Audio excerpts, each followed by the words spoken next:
আসসালামু আলাইকুম ভাই। ওয়ালাইকুম আসসালাম। ভাই এখানে কি জাতের কদম রোপণ করছেন? এখানে আমরা লালতির হাইব্রিড অফিস হাইব্রিড যে পেঁয়াজ সেটা আমরা এখানে রোপণ করেছি। দ্বিতীয় সেকেন্ড জেনারেশন যে বীজটা সেখানে এখান থেকে সেকেন্ড জেনারেশন বীজটা আমরা উৎপাদন করব। আচ্ছা, এখানে আপনার কত বিঘা জমিতে এইভাবে কদম রোপণ করছেন? আমাদের এখানে 85 শতক জমি আছে এই লালতির হাইব্রিডের যে বীজটা এটা। আচ্ছা, তাহলে আপনার মোটামুটি এই 2.5 বিঘা জমিতে আপনার কত টাকা খরচ হয়েছে? আমাদের 2.5 বিঘা জমিতে আনুমানিক প্রায় 5 লক্ষ টাকা এরকম। 5 লক্ষ টাকা? 6 লক্ষ টাকা খরচ। আচ্ছা, আমি তো এই পাবনাতে আমি এইভাবে কদম এত দেখি না, আর আশপাশে মাঠে তো আমি কদম দেখি না। আপনার জমি দেখতে পেলাম। আসলে আপনার এই জায়গায় কি শুধু এক জাতের পেঁয়াজের কদম করছেন, না বিভিন্ন জাত আছে? না, এখানে আমাদের 2.5 বিঘার যে প্রজেক্ট রয়েছে 85 শতকের, এখানে আমরা শুধু লালতির অফিস হাইব্রিড যেটা এই কদমটাই আমরা এখানে রোপণ করেছি, আর অন্য কোনো জাত এখানে নেই।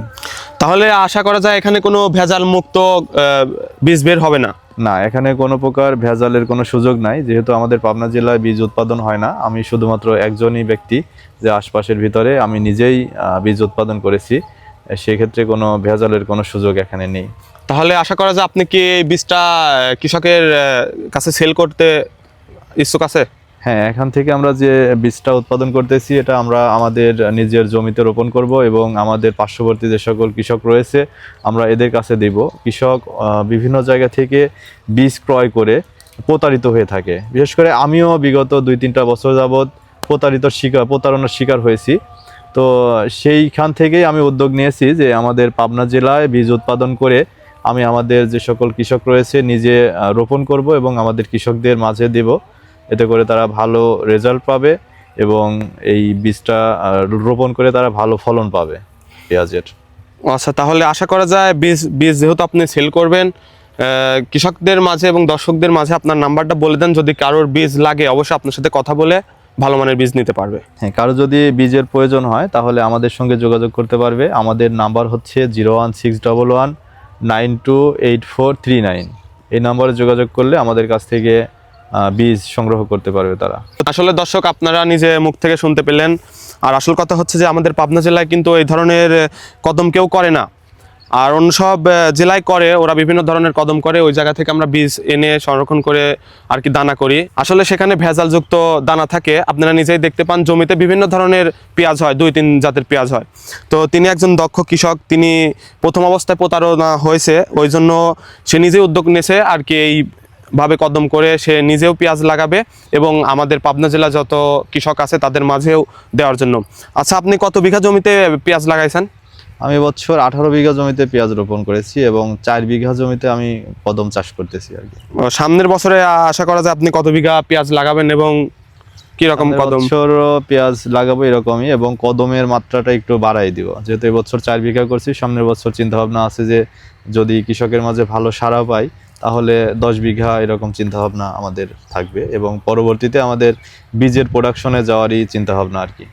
আমাদের পার্শ্ববর্তী যে সকল কৃষক রয়েছে আমরা এদের কাছে দেব, কারণ আমরা এই বীজটা উৎপাদন করতেছি শুধুমাত্র কৃষকের কথা চিন্তা করেই।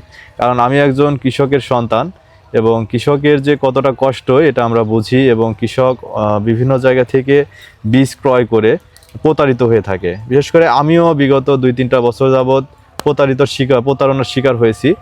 তো সেইখান থেকেই আমি উদ্যোগ নিয়েছি যে আমাদের পাবনা জেলায় বীজ উৎপাদন করে আমি আমাদের যে সকল কৃষক রয়েছে নিজে রোপণ করব এবং আমাদের কৃষকদের মাঝে দেব।